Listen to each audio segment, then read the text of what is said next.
J'allais demander à Maître de nous donner donc le contexte déjà de la notion donc des défis face au processus électoral.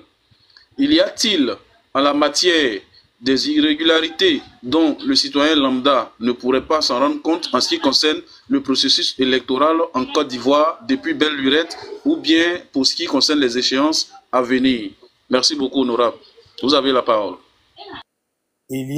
Lorsqu'on veut parler du contexte, il faut savoir que les élections en Côte d'Ivoire organisées par la Commission électorale indépendante ont toujours été suspectées de fraude. Pourquoi suspectées de fraude? Parce que toutes les parties prenantes à ces joutes électorales estiment ne pas être bien représentées. C'est vrai. Pour ceux qui m'écoutent, si vous prenez la loi qui organise la CEI, ou alors même l'ordonnance qui a modifié la loi qui organise la CEI, vous direz, et les Occidentaux le disent facilement, mais tous les partis sont représentés, la société civile est bien représentée, oui, ça va. Mais en réalité, le problème se trouve dans la perversion qu'on fait du texte, dans la vie factuelle du texte.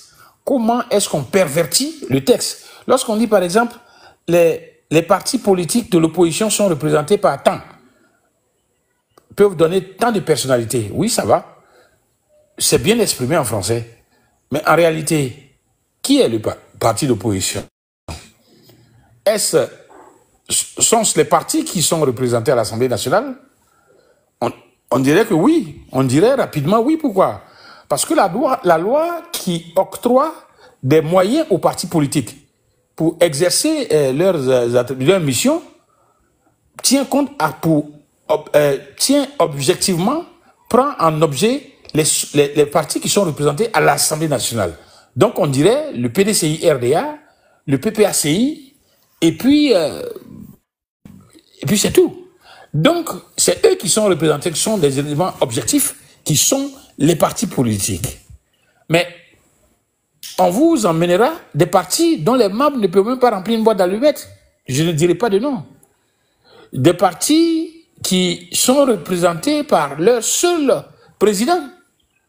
Et des partis qui ont pu dire de façon officielle, publique, qu'ils s'allient au pouvoir actuel.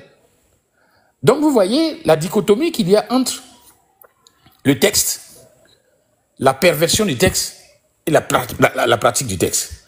Donc, à partir de ce moment, quand l'action factuelle est différente du texte lui-même, les parties prenantes à ces élections s'estiment flouées puisque celui qui peut manipuler, c'est celui qui est au pouvoir. Vous voyez encore, je prends l'exemple de la société civile.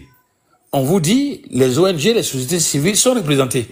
Mais quand la société civile peut être représentée, on a choisi des organisations non gouvernementales, des organisations qui ont pignon sur rue, à la rue de Pic, pour les inviter à entrer à CEI.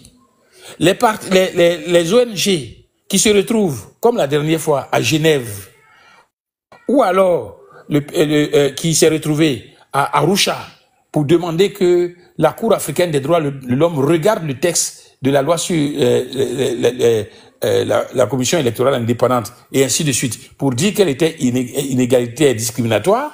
Ces organisations de la société civile, fussent-elles des éléments comment on appelle, la défense des droits de l'homme, ne seront jamais appelées à participer à la vie de la CEI. On les mettra de côté, on prendra 2 pellets et 5 tondus qui sont là et qui répondent béni oui au pouvoir, on les mettra pour représenter les organisations de la société civile. Vous voyez? Et donc, ce n'est pas tant dans le texte que ça se passe, c'est dans la mentalité, c'est dans la pratique, dans les effets factuels, dans la perversion qu'on fait des textes. Sinon, lorsque vous regardez tous les textes qu'il y a en Europe pour organiser les organismes, ainsi de suite, tout ça, se retrouvent en Afrique. Mais qu'est-ce qu'on met à l'intérieur? Qui on met à l'intérieur? Quelle essence, quel esprit on met à l'intérieur? C'est ça la difficulté. Donc, le contexte même, c'est un contexte de suspicion. Un contexte de suspicion. Personne au PDCI ne fait confiance à la commission électorale indépendante. Personne. au PPRCI aujourd'hui ne fait confiance à la commission électorale indépendante. Personne ne fait confiance à M. Cubière. Personne, tout le monde sait que M. Cubière n'est juste qu'un appareil et que celui qui dirige la CEI, c'est celui qui représente le président de la République. Personne ne fait confiance à la CEI. Alors, quand on ne fait pas confiance à la CEI, qu'est-ce qu'on fait? Tous les actes qui sont posés, tous les moments qui sont posés sont des véritables moments de bataille. La RLE, la révision de la liste électorale, est un moment de bataille. Pourquoi? Parce que si vous n'avez pas la conviction de pouvoir modifier, changer la structure, comme on le demande et que les gens font mine de ne pas savoir, alors il faut changer la fonctionnalité. C'est dans la fonctionnalité qu'on peut retrouver des avantages qui peuvent progressivement aller vers une CEI qui serait acceptable pour nous. On gagnerait des petits comme le disait l'autre, morceau par morceau, on trouverait quelque chose pour essayer de les battre sur le terrain de fraude. Voilà. Donc, pour parler de ce contexte, c'est un contexte de suspicion, un contexte de fraude, un contexte de... Non, j'aurai l'occasion de vous donner des exemples ici qui créent des problèmes. Voilà. J'écoutais des interventions sur ce que c'était la faute des partis politiques, c'était la faute des partis politiques, mais ce n'est pas la faute des partis politiques. Les conventions internationales font obligation à un État de donner des éléments d'identification à chacun de ses citoyens. Il appartient à l'État de Côte d'Ivoire, dans l'obligation d'identification de ses citoyens, de leur donner des extraits de naissance, de leur faire établir des extraits de naissance, de leur donner des cartes d'identité. Voilà.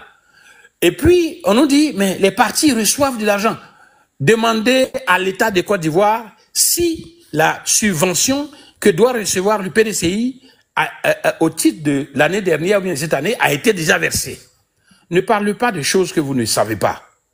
Ne restons pas dans la généralité. Je suis dans l'opérationnel et je voudrais qu'on soit en dehors des doctrines, des grandes idées. Soyons pratiques. Et j'attends tout le monde sur ce terrain.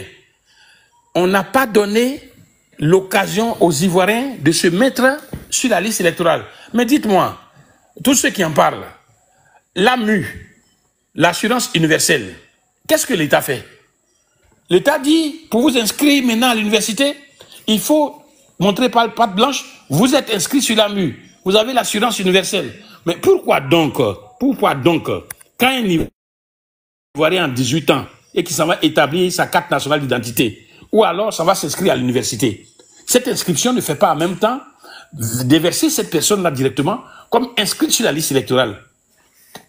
Il y a plein de moyens pour inscrire les gens sur la liste électorale. C'est vrai qu'on ne doit pas attendre ce jour-là, mais c'est l'État qui doit prendre l'initiative.